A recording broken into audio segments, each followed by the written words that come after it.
हर दिन का एक अलग महत्व होता है। तो उसी दिन को याद करते हुए हम सभी यहाँ पर एकत्रित हुए हैं। मैं प्रिंसिपल सर को तहे दिल से धन्यवाद देना चाहता हूँ, डीके सर को, कि उन्होंने मुझे आप सभी से मिलने का अवसर प्रदान किया, और विशेष करके पीएम श्री जवाहर नवोदय विद्यालय बारोदिशा के जितने भी परिवार हैं उन सभी से मुझे भी परिवार का हिस्सा बनने का अवसर प्राप्त हुआ। तो मैं तहे दिल से सबको धन्यवाद देना चाहता हूँ। और हमारे बीच प्रिंसिपल साहब हैं और अतिथि बैठे हुए हैं, हमारे सम्मानीय शिक्षिकागण उपस्थित है, और मेरे प्यारे यहाँ पर छात्र छात्राएं जो उपस्थित हैं विशेष अवसर पर। आज 29 तारीख है, तो हम सभी यहाँ पर 29 तारीख को एकत्रित हुए हैं। हर देश का हर पड़ाव का एक अलग महत्व होता है। हम कुछ दिन बाद 5 सितंबर आ रहा है कि नहीं? तो 5 सितंबर हम क्या करते हैं? टीचर डे मनाते हैं। क्यों मनाते हैं? क्योंकि हमारे जो राष्ट्रपति डॉक्टर सर्वपल्ली राधाकृष्णन जी का जन्मदिन है। तो फिर उन्हीं का जन्मदिन को क्यों मनाया जाता है? और राष्ट्रपति के जन्मदिन को भी मनाया जा सकता था, है कि नहीं? लेकिन शिक्षा के प्रति, वो भी अध्यापक थे, तो शिक्षा के प्रति जो उनका लगाव था उन्हीं को ध्यान में रखते हुए जो डॉक्टर सर्वपल्ली राधाकृष्णन जी का जो जन्मदिन है उसको हम लोग शिक्षक दिवस के रूप में मनाते हैं। उसी प्रकार आज हम 29 अगस्त को मेजर ध्यानचंद जी के जन्म जयंती को हम नेशनल स्पोर्ट्स डे, राष्ट्रीय खेल दिवस के रूप में पालन कर रहे हैं।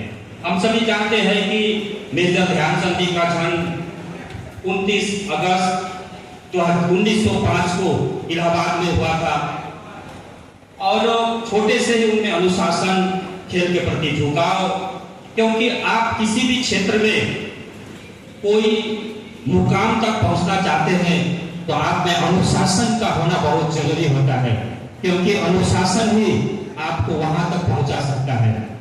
तो जो ध्यानचंद जी जो थे वे नौकरी भी करते थे। अभी तो हम क्रिकेट मैच देखते हैं डे नाइट, है कि नहीं? फ्लड लाइट है और उस लाइट में हम डे नाइट का मैच का आनंद लेते हैं, लेकिन उस समय फ्लड लाइट का व्यवस्था नहीं था।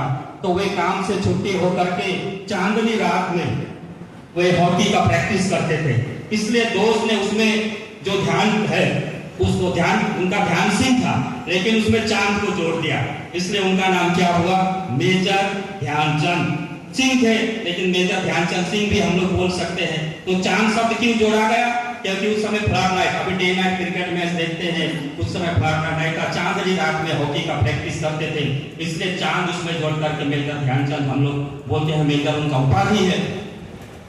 तो फिर उनका जो हॉकी में, इधर हॉकी का उतना प्रचलन है, यदि आप उड़ीसा जाएंगे, आप झारखंड जाएंगे, तो सबसे ज्यादा हॉकी का प्रचलन आपको मिलेगा उड़ीसा में। आपका विश्व स्तरीय हॉकी स्टेडियम बना है, कुछ दिन पहले विश्व हॉकी प्रतियोगिता भी हुआ, और झारखंड में तो खून में, उड़ीसा में खून में आपका हॉकी भरा हुआ है।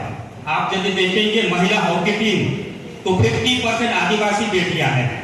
सलीमा टेटे जो इंडियन टीम का कैप्टन, और वो भी अधिकतर, यदि आने वाला दिन में हमें वो अवसर मिले तो निश्चित रूप से हमारे बेटा बेटियां भी एक अच्छे हॉकी खिलाड़ी बनेंगे, है कि निश्चित रूप से बनेंगे, ये जो अवसर यदि हम यहाँ प्रदान करेंगे। तो मेजर ध्यानचंद जी की जन्म जयंती के अवसर पर हम आज नेशनल स्पोर्ट्स डे मना रहे हैं। उन्हीं के नेतृत्व में ओलंपिक जो खेल होता है, ये ओलंपिक विश्व स्तर का होता है। आप लोगों ने ओलंपिक का लोगो देखा है, 5 रिंग बना हुआ है, 5 रिंग है उसमें, है कि नहीं? ये जो खेल भावना है, हम जानते हैं कि 1914 से लेकर के 1918 तक प्रथम विश्व युद्ध हुआ था, है कि नहीं? तो पूरा विश्व में एक अशांति का वातावरण भी था उस समय। तो विश्व को जोड़ने के लिए भी ये ओलंपिक का खेल महत्वपूर्ण होता है। जब हम खेल खेलते हैं तो आपस में एक संबंध तैयार होता है, जो मन में कटुता होती है, जो गलत भावना होता है, तो दूर होता है खेल के भावना से। ये खेलते हैं तो ओलंपिक जो खेल था उसमें 1928, हमारे छात्रों ने सुंदर रूप से बताया, 1928, 1932 और 19 1936 का जो ओलंपिक खेल था, हम लोगों ने 3 गोल्ड मेडल जीते थे। किसके नेतृत्व में? मेजर ध्यानचंद जी के नेतृत्व में।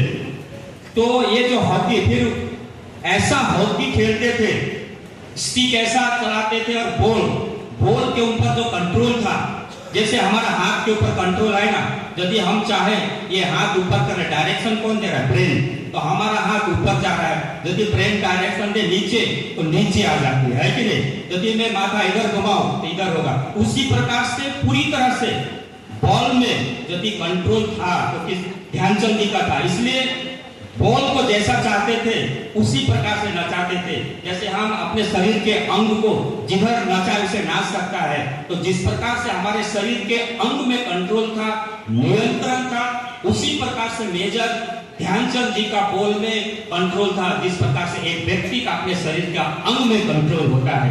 इसलिए हम उसको क्या कहते हैं? हॉकी का जादूगर। कुछ स्पेशल, को अलग करने वाले को इस प्रकार कहा जाता है। जैसे क्रिकेट में सचिन तेंदुलकर को क्रिकेट का भगवान कहा जाता है कि नहीं? ऐसा गुण था, ऐसा कैरेक्टर था, तब ये उपाधि सब हम लोगों को मिलता है। तो किसी रिपोर्टर ने सचिन तेंदुलकर से पूछा था, जैसे हम लोग कोई फेसबुक में पोस्ट करते हैं तो सुबह खोल के देखते हैं कि मेरा पोस्ट में कितना लाइक मिला है, कितना कमेंट्स मिला है, कितना व्यूअर्स, जैसा देखते हैं कि नहीं? लेकिन जब सचिन तेंदुलकर का कोई पोस्ट होता था तो कभी सुबह उठ करके मोबाइल नहीं देखते थे, सीधे कहां पर जाते थे? प्रैक्टिस के लिए जाते थे। प्रैक्टिस करने के बाद में अपना काम पूरा करके आकर ही मोबाइल देखते थे। लेकिन हम यदि कोई अच्छा चीज किए हैं, कुछ काम किए हैं, तो सुबह ऐसे करते ही हम लोग मोबाइल खोलते हैं कि मुझे कितना लाइक मिला है, कितना कमेंट्स मिला है। लेकिन सचिन तेंदुलकर उठकर ही, यदि आज 100, जैसे कि एक पोस्ट होता था, 100 सेंचुरी मारते थे उस समय, तो सबका एक इच्छा होता है कि मैंने सेंचुरी मारा है आज में, तो कल पेपर में आया है या सोशल मीडिया में कि कितना लाइक। लेकिन वो मैंने सेंचुरी मारा है इसमें नहीं जाते थे, अगला दिन और कैसे अच्छा खेलूं, उस पर ध्यान देने के लिए, उस और आगे बढ़ने के लिए कहां सीधा जाते थे? नेट पर जाते थे और क्रिकेट खेलते और आगे और अच्छा प्रदर्शन करते थे।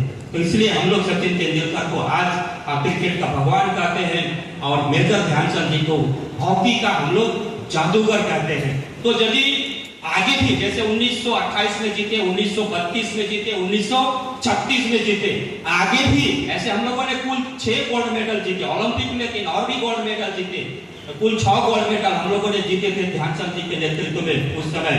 आगे यदि ओलंपिक खेल होता तो शायद हम और जीत पाते, क्योंकि 1905 में उनका जन्म हुआ था।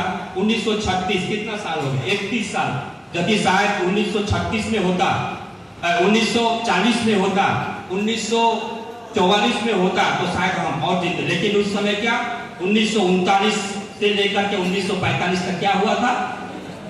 सेकेंड वर्ल्ड वॉर हुआ था, जिसके कारण ओलंपिक का खेल नहीं हुआ।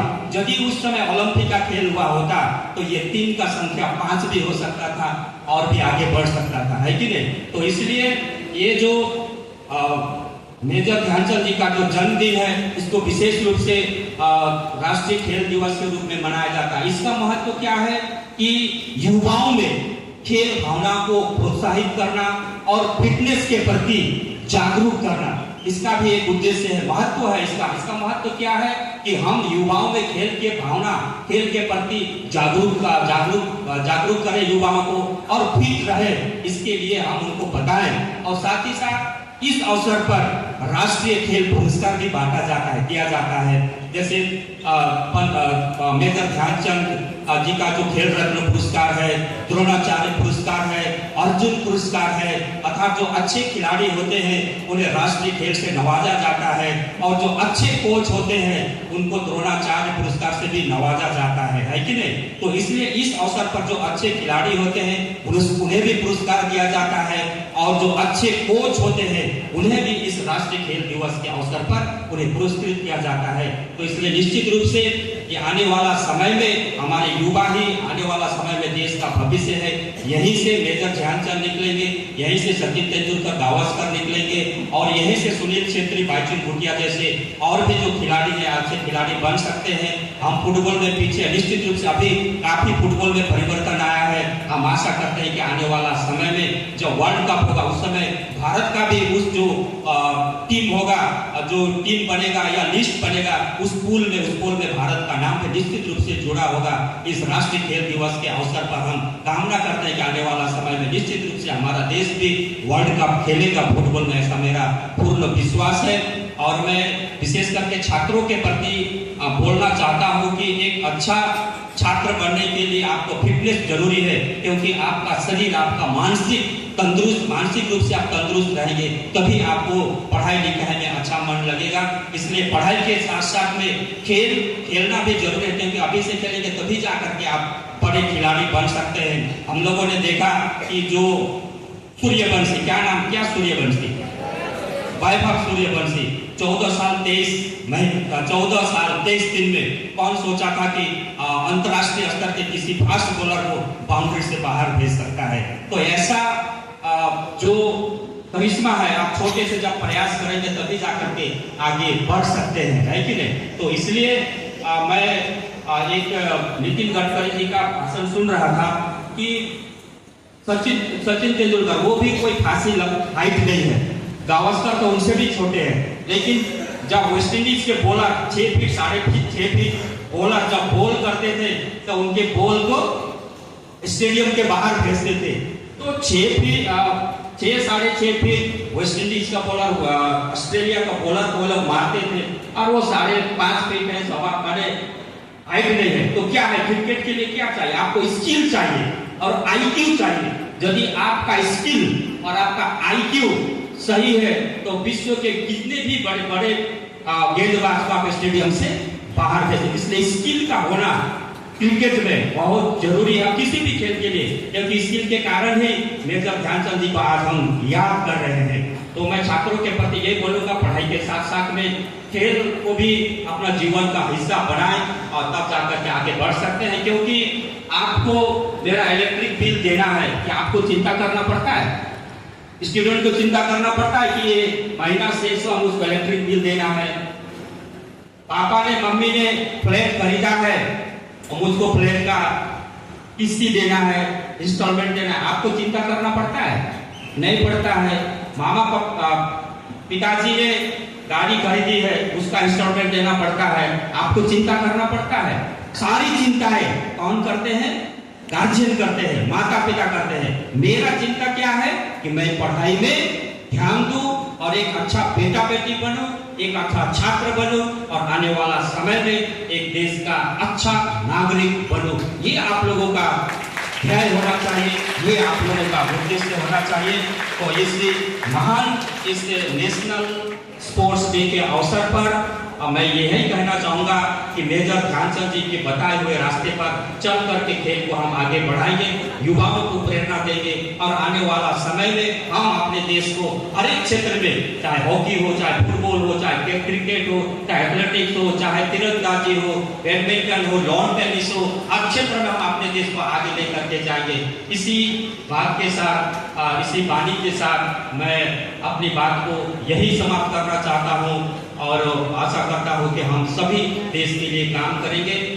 एक बार फिर से मैं आप सभी को, पूरा परिवार को, पीएम श्री नवोदय विद्यालय बारोपिसा के समस्त प्रिंसिपल सर, शिक्षक शिक्षिकागण, छात्र छात्राओं को एक बार फिर से मैं दिल की अपनी गहराई से अभिनंदन, बधाई देते हुए अपनी वाणी को यही विराम देता हूँ। जय हिंद, जय भारत।